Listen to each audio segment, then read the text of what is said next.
Opération de vulgarisation scientifique pour un grand nombre de chercheurs depuis ces derniers jours et jusqu'à la semaine prochaine. Astronomes, astrophysiciens, ingénieurs également sont sur le territoire et organisent des rencontres avec le grand public. Après le lancement réussi vendredi d'Ariane 5 et de la sonde JOICE partie explorer les lunes glacées de Jupiter, les scientifiques continuent de faire vivre l'événement en quelque sorte. Ça s'appelle JOICE de la Guyane à Jupiter et c'est organisé, soutenu par beaucoup d'institutions, je ne vais pas toutes les citer. Le CNES, la Canopée des Sciences et l'association Guyane Astronomie. Pour en parler, donc, Alain Doré-Soundiram est avec nous ce matin. Bonjour. Bonjour Victor. Et merci, bienvenue sur Radio Pays. Alain Doré-Soundiram, vous êtes astrophysicien, vous travaillez notamment à l'Observatoire de Paris et êtes spécialiste du système solaire. On vous avait déjà reçu il y a un petit peu plus d'un an pour le lancement du télescope James Webb. Merci donc d'avoir à nouveau accepté notre invitation ici sur Radio Pays. J'ai appris tout récemment que vous aviez passé une partie de votre enfance et de votre scolarité quand vous étiez tout jeune ici en Guyane. C'est la raison pour laquelle vous revenez à ce point sur le territoire guyanais pour parler au grand public de sciences et d'astronomie de manière générale. Oui, exactement. En fait, j'y étais de la maternelle jusqu'à la 5e, donc une grande partie de mon enfance. Et puis après, je suis parti au gré des événements de la vie en allant avec mes parents et j'y suis revenu donc plus de 40 ans après, en 2018, pour le lancement de la sonde spatiale Bepi-Colombo, sur laquelle je suis très impliqué puisque j'ai un instrument sur cette sonde. Et depuis ce retour, la Guyane m'a touché et j'ai eu à cœur de revenir à chaque fois qu'il y avait une opportunité et quand je le pouvais, pour promouvoir les sciences et le spatial auprès du public guyanais. Un retour aux sources finalement. Vous étiez à Kourou, c'est bien ça ? J'étais à Kourou, exactement. Et peut-être que inconsciemment, tous ces événements, ces lancements m'ont affecté. Je me souviens j'étais là au premier lancement, mais je me souviens particulièrement du deuxième. C'était un échec. Et en fait, j'étais dans la cour du collège et tout le monde s'est écrié « Ariane est en train de retomber ». Et là, on s'est tous précipités, on a regardé dans le ciel. Effectivement, c'est une image qui m'a marqué. Et peut-être qu'inconsciemment... Au point d'avoir finalement suscité un petit peu votre vocation et votre passion pour l'espace. Consciemment ou inconsciemment, je ne sais pas. Mais en tout cas, ce dont je me souviens, c'est surtout mes enseignants qui ont parlé d'astronomie, de spatial. Et c'est à ce moment-là, à l'école primaire, donc un petit peu avant ces lancements-là, que j'ai eu l'intérêt pour ce domaine-là. Et vous savez quoi ? C'est surtout le rêve que cela a inspiré qui m'a attiré. Le rêve, la poésie, imaginer ces mondes distants, les imaginer de quoi ils sont faits, quelle température ils ont, est-ce qu'il y a du vivant. Eh bien, tout ça me fascinait. Et c'est que bien plus tard que m'est venu l'intérêt pour la physique et les maths. Donc le premier vol d'Ariane en 1979. Exactement. L'idée là en ce moment, c'est quoi ? De transmettre finalement votre intérêt pour l'espace de manière générale et pourquoi pas susciter à votre tour des vocations auprès des plus jeunes. On entend souvent dire que la Guyane a besoin d'exemples de réussite. Votre parcours, il peut aussi incarner ça aux yeux des enfants à qui vous parlez ? Oui, j'ai eu souvent cette remarque-là. Ah bon, vous avez fait votre scolarité, votre primaire en Guyane. Bon, c'est possible alors de faire de grandes études et puis de devenir astrophysicien. Oui, effectivement, ça surprend. Mais en même temps, je dis, oui, c'est possible. Et puis, je dirais, je n'entends pas, même si ça serait bien, que tous celles et ceux, les enfants qui m'écoutent, deviennent astrophysiciennes, astrophysiciens, parce qu'il n'y a pas autant de postes il n'y a pas autant de postes. Oui, mais tout le monde n'a peut-être pas envie de devenir astrophysicien aussi. Voilà. Mais en même temps, c'est quelque chose qui est accessible à tout le monde.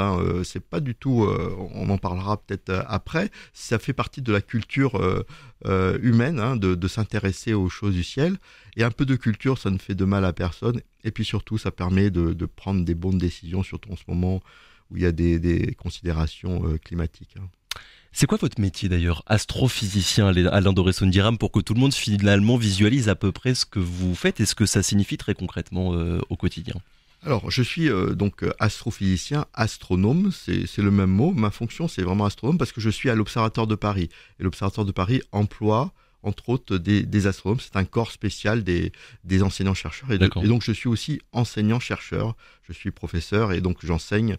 Mon travail consiste aussi à donner des cours à tous les niveaux et j'enseigne aussi dans la formation des professeurs. C'est pour ça que j'ai aussi à cœur d'aller dans les écoles. Et donc mon travail, en fait, il est très divers, hein. Ça peut être, vous interrogez un autre collègue, il vous dira un petit peu autre chose. Moi, je suis observateur et instrumentaliste. Donc c'est vrai que moi, ma spécialité, c'est la planétologie. Et justement... Donc l'étude des planètes. L'étude des planètes, exactement. Et par rapport aux collègues qui travaillent plutôt, je ne sais pas, sur les étoiles, les galaxies, ces objets-là sont, entre guillemets, accessibles. C'est-à-dire qu'on peut envoyer des robots pour aller les explorer. Et c'est ce qu'on fait depuis les années 60, depuis le premier Spoutnik et le laboratoire d'études spatiales et d'instrumentation d'astrophysique, donc le LESIA dans lequel je travaille à l'Observatoire de Paris, eh bien, est un laboratoire en pointe pour pour concevoir des instruments et puis les envoyer dans les sondes. Est-ce que c'est facile, pour revenir sur le sujet de la vulgarisation, de parler de sujets qui sont de fait compliqués, abstraits, qui peuvent sembler loin aussi de notre environnement naturel? Moi, le premier, comme tout le monde, je suis pas sûr tout le temps de tout comprendre. Il faut arriver de votre part à trouver le juste équilibre entre d'un côté rigueur scientifique et de l'autre la pédagogie la plus claire, la plus facile. Oui, je pense que ça demande effectivement quelques trucs, quelques artifices. Mais en même temps, je dirais, on a la chance de travailler dans une discipline qui fascine et qui en même temps est accessible. Je crois qu'on peut expliquer plein de choses de l'univers à tous les niveaux.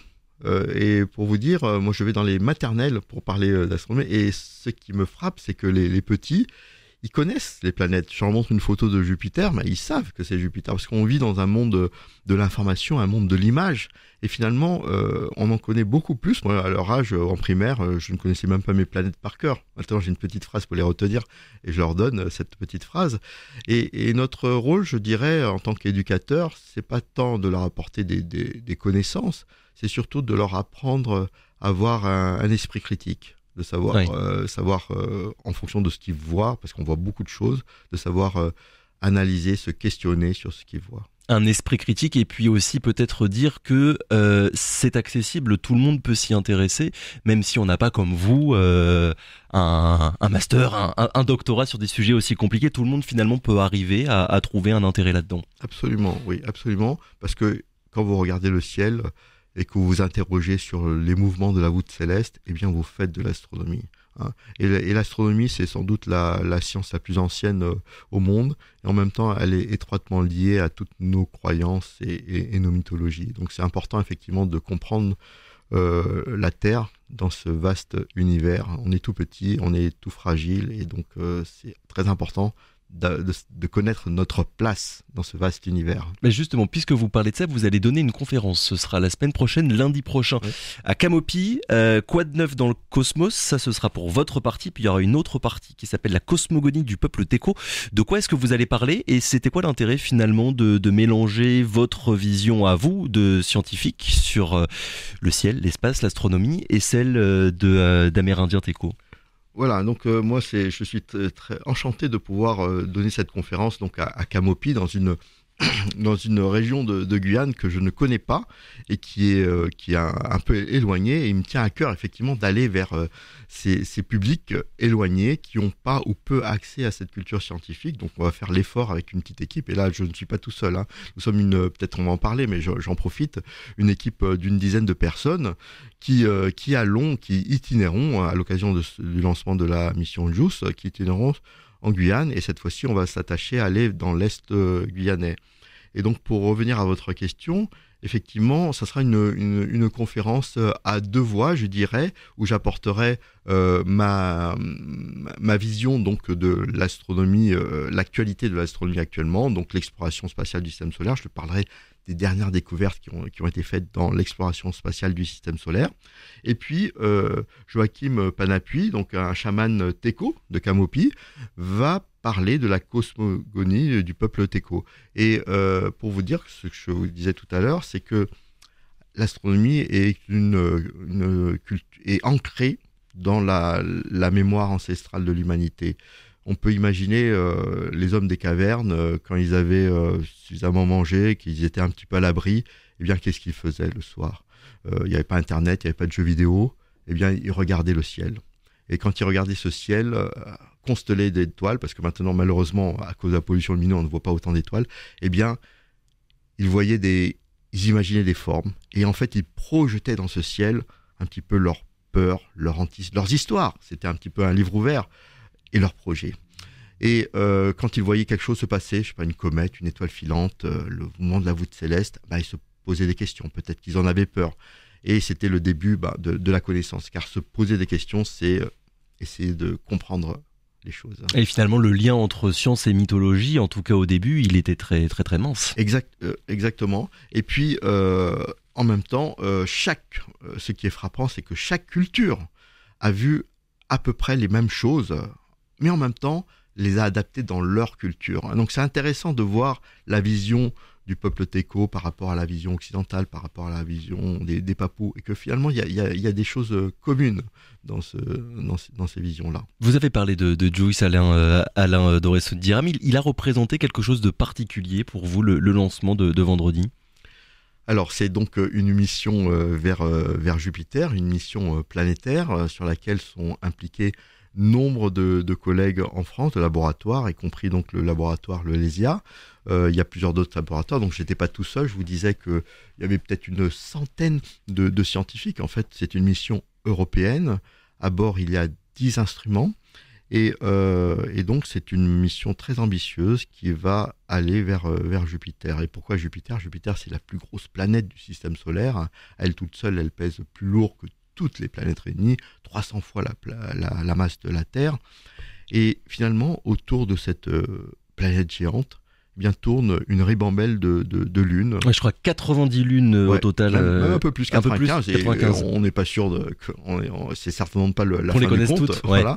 Et parmi ces lunes, il y en a 4 qui sont très grosses.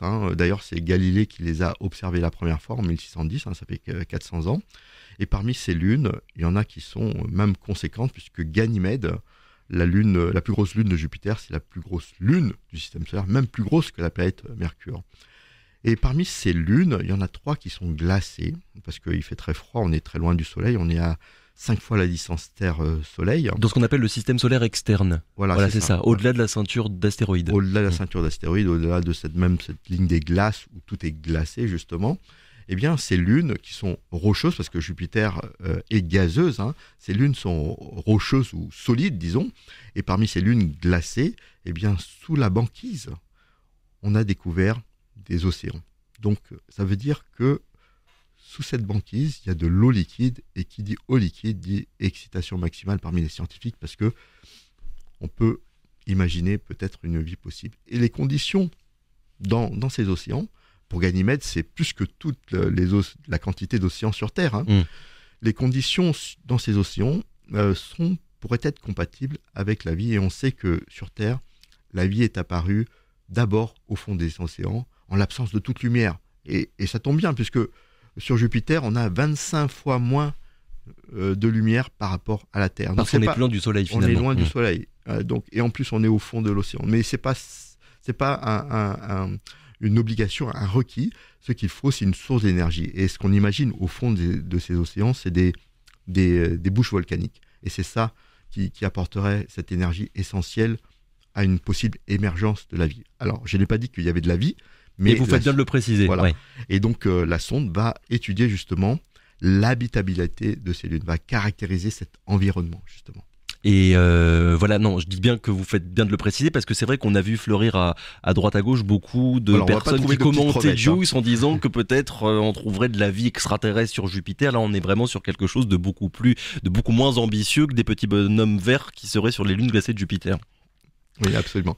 On a parlé de Joyce et de Webb, mais vous avez aussi, vous, surtout, travaillé sur la mission spatiale Bepi Colombo, qui a commencé son voyage vers Mercure. Donc c'est nettement plus près que Jupiter, après avoir, là encore, décollé à bord d'une Ariane 5 au CSG. C'était en 2018. C'est quoi exactement cette mission Bepi Colombo ? Alors c'est une mission donc aussi de l'Agence spatiale européenne. Donc comme je vous disais, je suis revenu en Guyane à l'occasion de ce lancement. C'était une mission qui m'a occupé pendant plus de 10 ans, puisque j'ai commencé en 2004. Et donc j'étais tout content de venir avec mon équipe pour assister à ce lancement avec la gorge serrée, mais en même temps une excitation incroyable, le fruit de 15 ans de travail qui partait avec tous les risques qu'on peut imaginer. Et donc cette mission très ambitieuse également de l'Agence spatiale européenne, parce qu'elle est en partenariat avec l'Agence spatiale japonaise, donc c'est 2 sondes en fait, qui partiront de concert vers la planète Mercure, qui est partie d'ailleurs vers la planète Mercure. Elle est où là en ce moment la sonde d'ailleurs pour qu'on visualise à peu près? Elle est maintenant à proximité de Mercure, mais elle n'est pas encore arrivée, parce qu'en fait cette sonde partie en 2018 est en train de faire 18 tours en spiralant, en se rapprochant de son objectif final. Et pourquoi elle fait ce long chemin? Eh bien parce qu'elle va profiter de l'assistance gravitationnelle à 9 reprises des planètes, donc c'était la Terre, puis après Vénus et maintenant Mercure, pour utiliser cette source d'énergie finalement gratuite, ce carburant gratuit, pour se freiner et arriver enfin à se satelliser autour de Mercure. Et en fait, on n'a pas trop le choix, parce que finalement, l'énergie, le carburant pèse et coûte cher, et si on voulait y aller directement, eh bien, on n'aurait pas suffisamment de place pour y emmener. Contrairement en fait à ce qu'on peut voir dans certains films de science-fiction, faire le trajet entre Terre et Jupiter, la Terre et Mercure là en l'occurrence, ça n'est pas linéaire. Ça n'est absolument pas linéaire même. Absolument. C'est pas du tout linéaire, et on peut y aller linéairement, mais ça prendrait énormément d'énergie. Alors il y a eu une conférence très intéressante justement dans le cadre de notre tournée JUICE de la Guyane à Jupiter.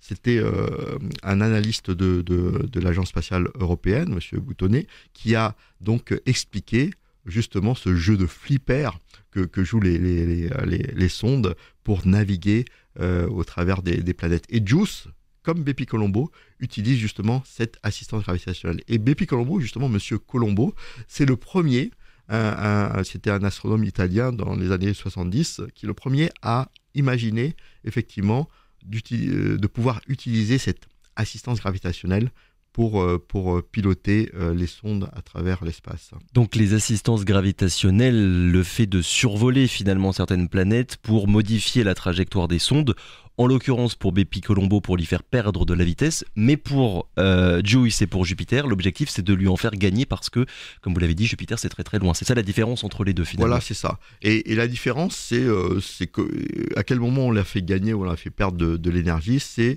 de la façon dont on contourne la planète, à gauche ou à droite. Donc c'est la mécanique céleste, mais maintenant c'est très bien compris. Et donc Mercure va utiliser cette assistance gravitationnelle à 9 reprises, et puis JUICE va l'utiliser également 3 fois par la Terre, et même par le système Terre-Lune, et c'est une première dans l'exploration spatiale, puisque elle va s'approcher de la Lune, profiter de sa gravité, et dans le même temps, ensuite, puisqu'après, à côté de la Lune, il y a la Terre, profiter de la gravité de la Terre pour encore se dévier vers son objectif. Et donc ça, c'est une première. Et ensuite, elle va terminer, elle va aussi faire une assistance gravitationnelle avec Jupiter. Et c'est ça qui est fou, c'est qu'en fait, cette sonde qui va aller très très loin dans les zones glacées du système solaire va aussi se rapprocher très près, puisqu'on Vénus, c'est à 0,7 fois la distance Terre-Soleil. Donc elle va devoir finalement affronter un grand gradient de température, et ce qui fait aussi le challenge de cette mission, c'est qu'elle doit aussi supporter de grands écarts de température. Pour revenir à Bepi Colombo, Alain Doré-Soundiram, oui. je vous cite, Mercure c'est le chaînon manquant pour comprendre la formation des planètes. C'est quoi les mystères, les choses finalement qu'on ne sait pas, qu'on ignore encore à propos de Mercure? Alors Mercure, c'est une des 4 planètes rocheuses, et c'est un petit peu effectivement le parent pauvre de la planétologie jusqu'à présent, puisqu'il n'y a que 2 sondes qui l'ont visité. Et donc Bepi Colombo sera seulement la 3e.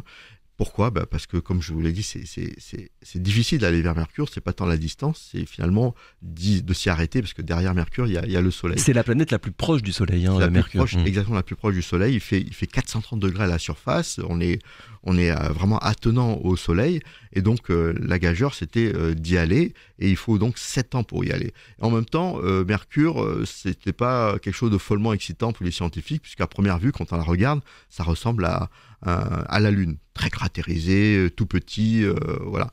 Sauf que dans la vision globale de la planétologie, Mercure c'est la toute petite sœur de la Terre, mais paradoxalement, elle partage une caractéristique essentielle avec la Terre, celle d'avoir un champ magnétique.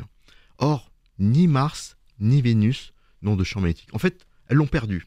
Et on sait ô combien ce champ magnétique est important pour la Terre, puisqu'il nous protège des particules électriques du vent solaire, du Soleil, c'est-à-dire le vent solaire. Et donc, comprendre comment et pourquoi Mercure a gardé ce champ magnétique, c'est mieux comprendre ce qui pourrait ou ne pas arriver à la Terre. Donc c'est un petit peu l'objectif de ce qu'on appelle la planétologie comparée. C'est en allant voir et comprendre ce qui se passe ailleurs qu'on va mieux comprendre nous-mêmes. Et actuellement, eh bien, on a un scénario général pour la formation des planètes, et ça ne colle pas pour Mercure.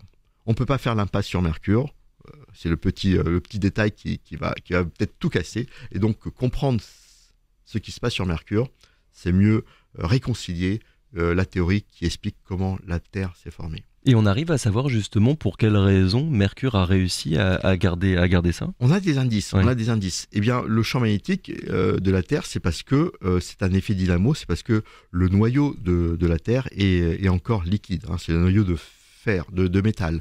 Et sauf que Mars, 2 fois plus petite que la Terre, tout est refroidi. Il n'y a plus de champ. Mais Mercure, c'est encore plus petit que Mars. Comment ça se fait ? Eh bien, en fait, il se trouve que sur Mercure, le noyau est énorme et surtout, il est dilué avec du soufre. Et le soufre, c'est un petit peu comme en hiver en métropole. Eh bien, quand on veut pas qu'il y ait du verglas, on rajoute un peu de sel et ça abaisse le point de fusion, ça devient liquide. Eh bien, en ajoutant un petit peu de soufre, eh bien, le métal devient liquide. Mais là, ça reporte le problème. Mais pourquoi y a-t-il un peu plus de soufre? Voilà. Donc, on ne sait pas. 2025 donc pour Bepi Colombo, 2031 pour Juice, à chaque fois ce sont des missions extrêmement longues et ce sera ma dernière question. Alain Doré-Soundiram, c'est pas trop difficile de travailler aussi longtemps sur des projets en sachant d'entrée de jeu finalement qu'il faudra encore attendre des années et des années avant de voir la mission arriver à son terme? C'est vrai, donc pour Jupiter, c'est 8 ans et demi. Hein. Pour Bepi Colombo, je le disais, c'était 7 ans de voyage, sans compter le temps de développement. Hein. C'est de l'ordre, on parle de l'ordre de la dizaine d'années, hein, parce qu'il faut concevoir des instruments qu'on n'a jamais fait. Donc il faut tout inventer. En tout cas, dans le cas de Bepi Colombo, c'était inventé quasiment depuis zéro. Ensuite, les missions suivantes, comme JUICE, ont pu utiliser les technologies développées pour Bepi Colombo. Oui, on est dans le domaine du temps long et donc on y est habitué et c'est pas pour cela qu'on se croise les mains. Il y a plein de travail déjà. Tous les 6 mois, par exemple, on vérifie la santé des instruments. Si les instruments ont leur champ de vue dégagé, on peut faire des mesures quand on croise justement ces planètes. Mais moi, je suis par exemple sur un autre projet déjà, puisque je travaille sur une sonde spatiale qui va aller vers Phobos. C'est la sonde Martian Moon Exploration. C'est une mission japonaise avec comme ambition de ramener un échantillon de cette petite lune de Mars sur Terre. Et donc là, cet instrument, on est en train de le construire. On va le finir dans quelques mois, en septembre. Et le lancement est pour l'année prochaine. Donc je suis très occupé au moins jusqu'à l'année prochaine. Et on vous réinvitera si vous en avez évidemment envie, Alain Doré-Soundiram, pour parler de cette nouvelle mission. Merci beaucoup en tout cas d'avoir été avec nous ce matin. Très bonne journée à vous.